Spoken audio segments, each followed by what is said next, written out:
အားလုံးပဲမင်္ဂလာပါရှင် Bladix Education နဲ့ဆိုင်ရွက်ဖြစ်ပါတယ်။နဲ့ဆိုင်ရောဒီနေ့ဆိုင်ရောဒီ Facebook နဲ့ဆိုင် Bladix Facebook page မှာပေါ့နော်အမင်းများရဲ့မိကွန်လေးတွေကိုဖြည့်ပေးသွားဖြစ်ပါတယ်ရှင်။ပထမအဆုံးရဲ့မိကွန်ကတော့ဆိုင်ရော Bladix မှာဘယ်လို program ရှိတာလဲဘယ်လို service ရှိတာလဲဆိုပြီးတော့မိကြရပေါ့နော်။ဆိုင်ရောစီမှာ Bladix မှာလောလောဆယ် service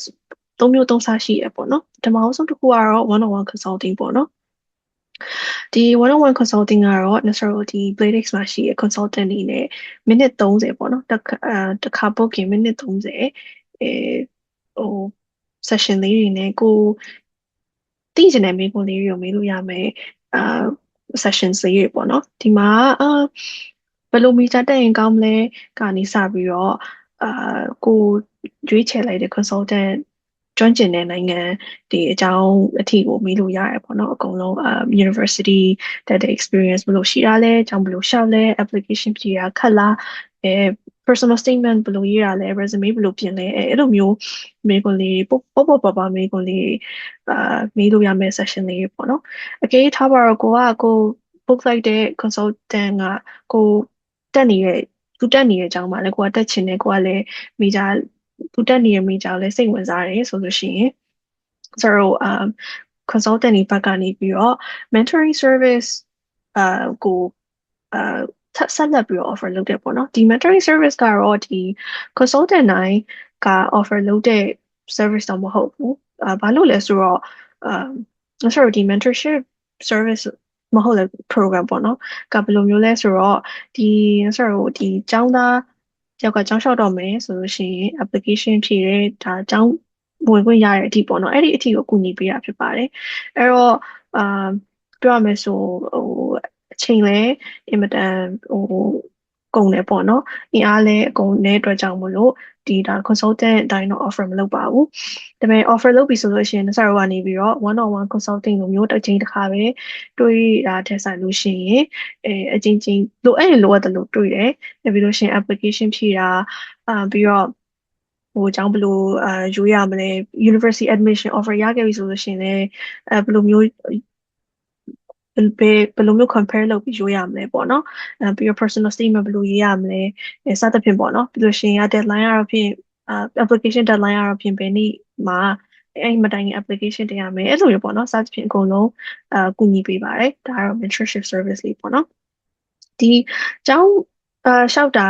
တို့ဘာလို့ ਨੇ ကွဲပြားနေတဲ့နောက် service တစ်မျိုးကတော့ career guidance service ပေါ့နော်မဟုတ်တဲ့ career guidance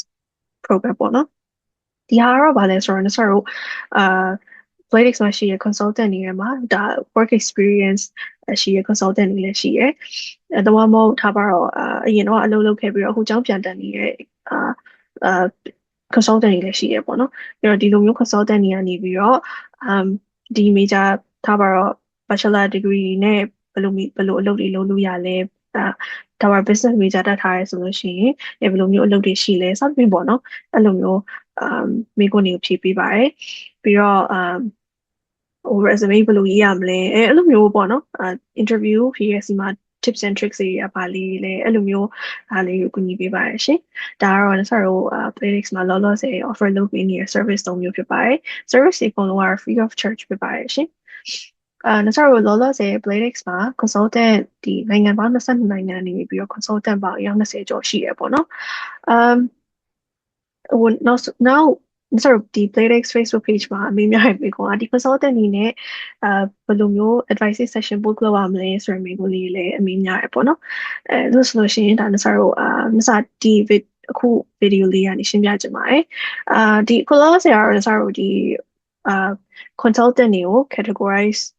ဒီနိုင်ငံအလိုက် categorize လုပ်ပေးထားရပေါ့နော်ဆိုတော့ထားပါတော့ example တစ်ခုပြရမယ်ဆိုလို့ရှိရင်ဒါကတော့ sorry Asia ကနိုင်ငံအနေနဲ့ပတ်သက်ပြီးတော့ experience ရှိတဲ့consultant တွေပေါ့နော်ဒီညလင်းကျော်ကိုကြည့်လို့ဆိုရှင်သူကလောလောဆယ် Canada ဆိုပြီးတော့ပေါ်နေတယ်အဲ့ဒါဘာဖြစ်လို့လဲဆိုတော့သူကလောလောဆယ် Canada မှာရှိနေရမို့လို့ပါ Canada နိုင်ငံမှာနေထိုင်တာဖြစ်မဟုတ်လဲ Canada နိုင်ငံမှာနေခဲ့ရဖြစ်အဲ့ဒါကြောင့်မလို့ Canada ဆိုပြီးတော့ပေါ်နေတာပါဒါ view profile ထဲမှာဝင်ကြည့်လိုက်တဲ့ဆိုရှင်တော့သူက Europe ဘက်လဲသူနေကျွမ်းကျင်တယ် Asia က Singapore နဲ့လည်းကျွမ်းကျင်တယ်ပေါ့နော်ဆိုတော့ဒါကတော့သူ့အနေနဲ့ knowledge ရှိရဲ့ နိုင်ငံတွေဖြစ်ပါတယ်ဆိုတော့ဒီကဆိုရှင်ထားပါညနေကျော်နဲ့ book လုပ်မယ်ဆိုလို့ရှိရင် book a session ဝယ်အမြန်ဆိုပြီးနှိပ်လိုက်တယ်ဆိုလို့ရှိရင်ဒါညနေကျော်ရဲ့ calendar link ကိုရောက်သွားတယ်ပေါ့နော်ကျွန်တော် Facebook page မှာဒီ consultant တွေadvertise လုပ်ထားတဲ့ post time မှာတော့ဒီ consultant တွေရဲ့ပုံတစ်ပုံချင်းစီအောက်မှာတော့သူတို့ဒီရဲ့ booking link လေးရှိရပေါ့နော်ဒါကတော့ sorry website ပေါ်ကနေပြီးတော့တွားလို့ရတဲ့နည်းလေးပေါ့နော်ဒါဆိုလို့ရှိရင်ဒါညနေကျော်လောလောဆယ်မေလမှာတော့ဘာ availability မှမရှိတော့ဘူးပေါ့နော်ဇွန်လမှာတော့ availability ရှိတယ် time zone ကလည်းဒါကိုနေတဲ့ time zone ကိုအလိုအလျောက်ပြောင်းရမယ်ပေါ့နော်မပြောင်းဆိုလို့ရှိရင်လည်းပြောင်းလို့ရပါတယ်ဒါပါတော့ကျွန်တော်မြန်မာနိုင်ငံအချိန်ပြောင်းချင်တယ်ဆိုလို့ရှိရင် Asia Rangoon လို့ရှာလိုက်တယ်ဆိုလို့ရှိရင်မြန်မာနိုင်ငံအချိန်ဖြစ်သွားတယ်ပေါ့နော်အဲလို့ဆိုလို့ရှိရင်ဒါပါရနစာစနေနေ့မှာအားတယ်စနေနေ့မနက်7:00နာရီမှာအားတယ်မနက်7:40မှာအားတယ်ဆိုလို့ရှိရင်နှိပ်လိုက်တယ်ဆိုလို့ရှိရင် next ဆိုပြီးဖြစ်သွားလို့ရှိရင်ဒီလိုမျိုးinformation ဖြည့်လို့ရတဲ့page တွေရောက်သွားတယ်ပေါ့နော်အဲ့မှာကိုယ်နာမည်ကို email ထည့်ပြီးတော့ကိုကဘာတက်ထားရလဲမဟုတ်ဘာတက်ချင်တာလဲဘာဆက်တက်ချင်တာလဲပြီးတော့ဘာအကြောင်းမေးချင်တာလဲဆိုတော့မေးခွန်းလေးဖြည့်ပြီးလို့ရတယ်ပေါ့နော်ဒီမေးခွန်းတွေကတော့ consultant တိုင်းမေးတဲ့မေးခွန်းလေးကွာရပေါ့နော်တချို့တွေဒီထက်နည်းနည်းပို့ပြီးတော့ detail ပို့ဖြစ်တယ်တချို့တွေကလည်းဒီထက်ပို့ပြီးတော့ဒီလောက် detail မဖြစ်ဘူးเนาะမဖြစ်ဘူးပေါ့နော်ဆိုတော့ဒါကတော့information ဖြည့်ရတဲ့page လေးပေါ့နော်အစအနေနဲ့ sorry playtex အနေနဲ့တောင်းဆိုချင်တာလေးတစ်ခုကဒီ information ဖြည့်ရချင်မှာနည်းနည်း detail ဖြစ်ကလေးဖြည့်စေချင်ပါတယ်အဲ့လိုမှလည်း sorry ဟိုဒီbooking confirmation ရတယ်ဆိုလို့ရှိရင်